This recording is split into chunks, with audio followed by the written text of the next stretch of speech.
đầu tư không khác gì một ván cờ, đằng sau mỗi nước đi cần có một chiến lược bài bản, và với mỗi người chơi, họ sẽ có những chiến lược riêng của mình. Trong chứng khoán cũng vậy, tùy vào mỗi cá nhân, cách tiếp cận và phân tích để tìm ra cơ hội đầu tư của mỗi người sẽ khác nhau, và cũng tùy vào cách mà mỗi người áp dụng nó, hiệu quả đầu tư cũng sẽ trở nên khác nhau. Hey, thị trường dạo này bất ổn quá, không biết nên đầu tư cái phương pháp nào cho hiệu quả nữa. Còn bác, tài khoản dạo này thế nào rồi?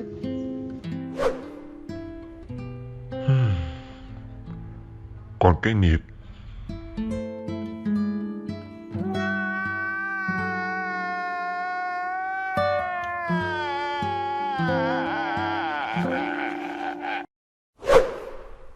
Còn trong bài này, mình sẽ giới thiệu đến các bạn hai cách tìm kiếm cơ hội đầu tư thông qua hai phương pháp phân tích, đó là phương pháp bottom up và phương pháp top down.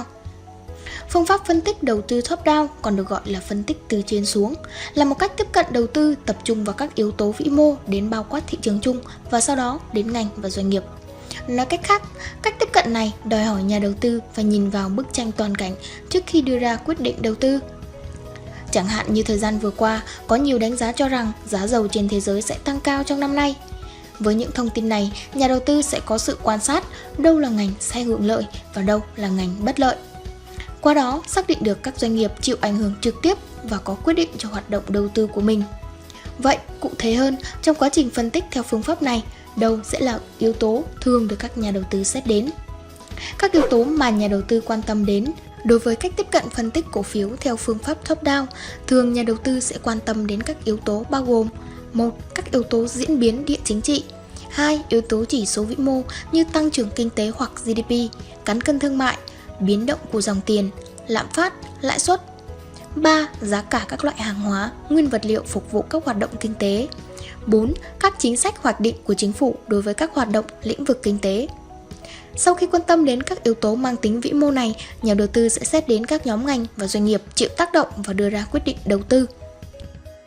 Phương pháp phân tích đầu tư bottom up còn được gọi là phân tích từ dưới lên, ngược lại với đầu tư top down vừa được đề cập đến ở trên. Thay vì các yếu tố kinh tế vĩ mô được quan tâm hàng đầu, thì phương pháp này tập trung sâu hơn vào các doanh nghiệp, cổ phiếu nhất định và phân tích kỹ lưỡng hoạt động của chúng trên thị trường hoặc các ngành tương ứng. Yếu tố mà nhà đầu tư quan tâm khi sử dụng phương pháp bottom up. Phương pháp đầu tư bottom up buộc nhà đầu tư phải ưu tiên quan tâm đến yếu tố kinh tế vi mô, ảnh hưởng và liên quan mật thiết hơn đối với doanh nghiệp. Thông thường, cái mà nhà đầu tư quan tâm phần lớn là báo cáo tài chính khi đầu tư không qua phương pháp bottom up. Khi lựa chọn cách tiếp cận này trong quá trình phân tích, những nhà đầu tư theo phương pháp này cho rằng nếu một công ty trong một lĩnh vực hoạt động tốt, điều đó không có nghĩa là tất cả các công ty trong cùng lĩnh vực đó cũng vậy. Họ sẽ cố gắng tìm ra những công ty cụ thể trong một lĩnh vực sẽ hoạt động tốt hơn những công ty khác. Và nhà đầu tư theo phương pháp bottom up thường sẽ chú trọng xem xét các yếu tố sau của một công ty. 1. Các chỉ số tài chính bao gồm doanh thu, thu nhập, tỷ suất lợi nhuận ròng, PE, ROE, ROA, EPS. 2. Dòng tiền. 3. Thị phần, lợi thế cạnh tranh, mức độ nhận diện thương hiệu của doanh nghiệp. 4. Lãnh đạo công ty. Đâu là sự lựa chọn tốt cho bạn? Để biết được đâu là sự lựa chọn phù hợp cho mình, trước hết hãy điểm qua ưu và nhược điểm của mỗi cách tiếp cận phân tích đầu tư này. Đầu tiên, đến với ưu điểm của các phương pháp phân tích cổ phiếu nói trên. Đối với phương pháp top down, bằng cách tập trung vào các yếu tố vĩ mô, cách tiếp cận này cho phép bạn mở rộng phạm vi đầu tư của mình và xem xét các cơ hội đầu tư trên các ngành, thị trường và quốc gia.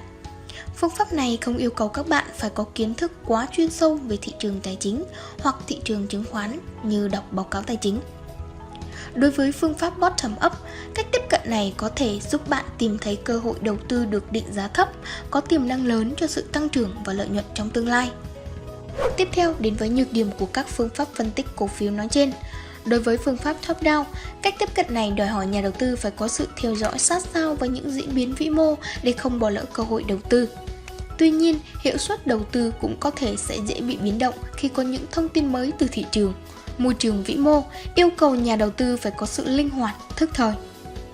Đối với phương pháp bottom up, tập trung quá nhiều vào các công ty hoặc ngành cụ thể có thể khiến bạn không thể đa dạng hóa danh mục đầu tư của mình, nên không thể phân bổ rủi ro một cách hợp lý.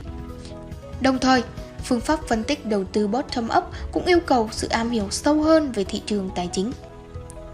Sau khi phân tích ưu và nhược điểm của các phương pháp thì có thể thấy rằng phương pháp bottom up có vẻ sẽ phù hợp và thường được các nhà đầu tư dài hạn sử dụng hơn. Còn phương pháp top down, phương pháp này thường được các nhà đầu tư ngắn hạn sử dụng. Qua những phân tích ở trên, tùy vào trình độ, mục tiêu và sở thích của mỗi cá nhân, các nhà đầu tư sẽ có sự lựa chọn riêng cho mình trong việc chọn lựa phương pháp để phân tích đầu tư. Bởi không có cách tiếp cận duy nhất nào phù hợp cho tất cả các nhà đầu tư. Tuy nhiên, cần lưu ý rằng hai phong cách phân tích đầu tư này không loại trừ lẫn nhau.